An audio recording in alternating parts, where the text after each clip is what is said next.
Importante é saúde. Olá, amigos da Rádio Gazeta. Eu sou José Roberto Portante, toda semana trazendo um assunto interessante sobre sua saúde. Imagina a seguinte cena: uma pessoa está conversando normalmente, de repente ela para. A fala fica enrolada, o rosto começa a cair de um lado, o braço já não responde e o mais assustador, muitas vezes não há dor.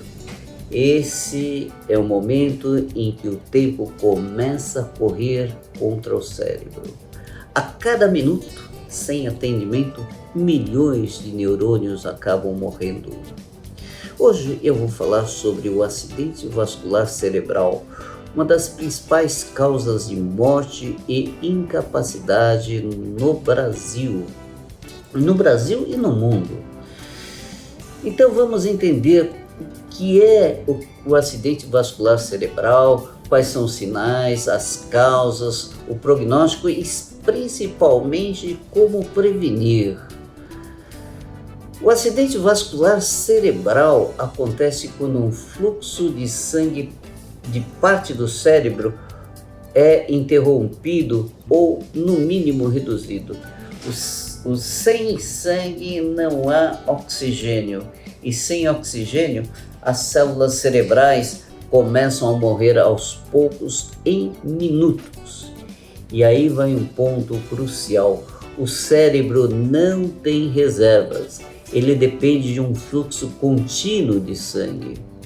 Existem basicamente dois tipos de acidente vascular cerebral: o acidente vascular cerebral isquêmico ou AVCI e o acidente vascular hemorrágico ou AVCH. O acidente vascular cerebral isquêmico ocorre em 80 a 85% dos casos. Ele ocorre quando há uma obstrução aí do sangue que vai para o cérebro.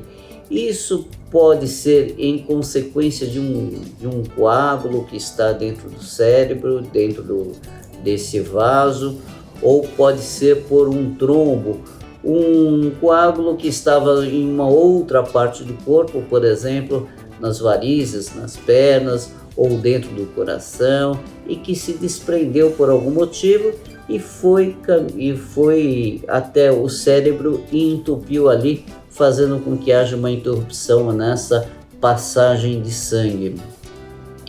E o acidente vascular cerebral hemorrágico ocorre então quando há uma ruptura de um vaso no cérebro. E aí o sangue extravasa para fora então do vaso, mas fica aí no meio do cérebro. Só que o cérebro está dentro de um estojo ósseo que é o crânio e não tem para onde se expandir. Então aumenta muito a pressão dentro do cérebro, com a morte tecidual também. Tanto no acidente vascular cerebral isquêmico quanto hemorrágico, os primeiros sintomas são esses que eu acabei de comentar com vocês aí em cima, que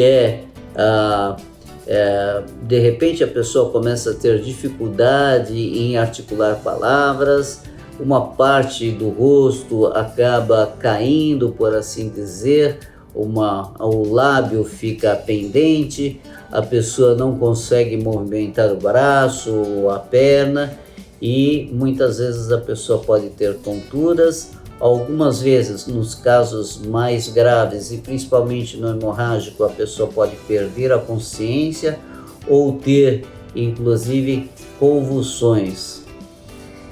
Quanto antes se suspeitar de que a pessoa está tendo um derrame e chamar aí um socorro médico, um SAMU, ou levar essa pessoa para um pronto atendimento, isso vai fazer com que nós tenhamos menos consequências desastrosas ou graves e diminui o número de sequelas, a quantidade de sequelas e a intensidade de sequelas.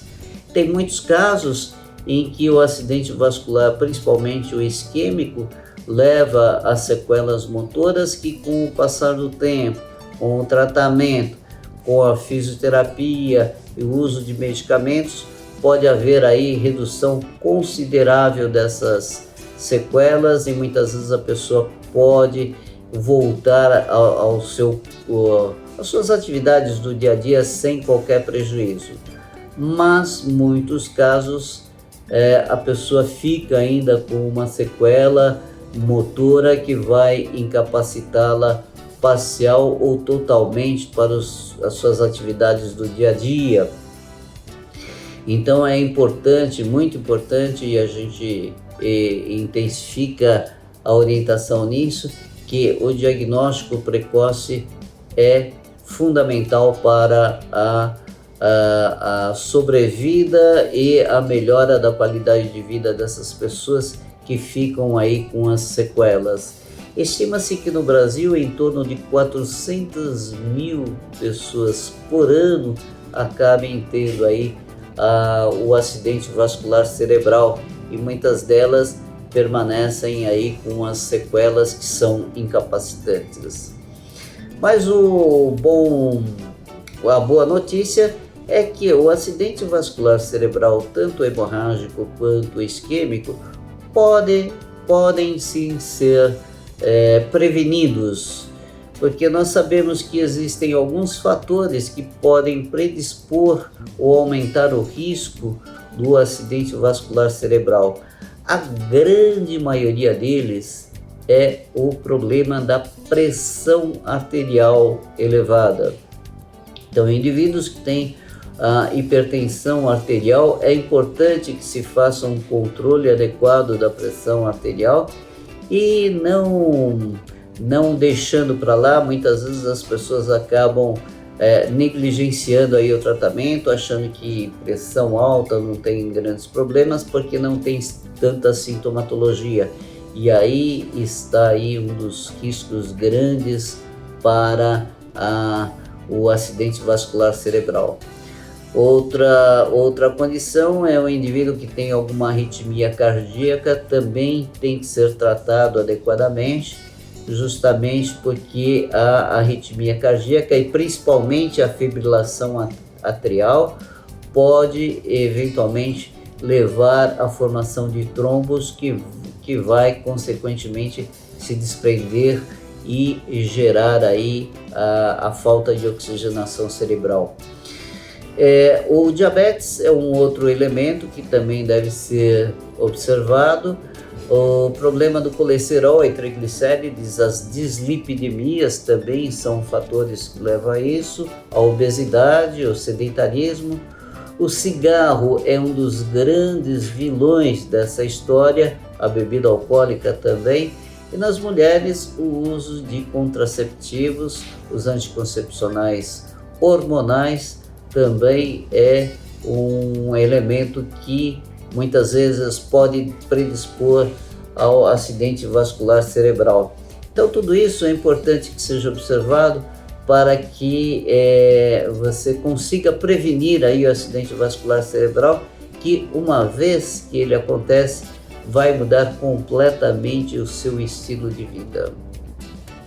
Então por hoje é só, e na próxima semana estarei aqui trazendo mais um assunto interessante sobre sua saúde. E até a próxima semana. Importante é saúde.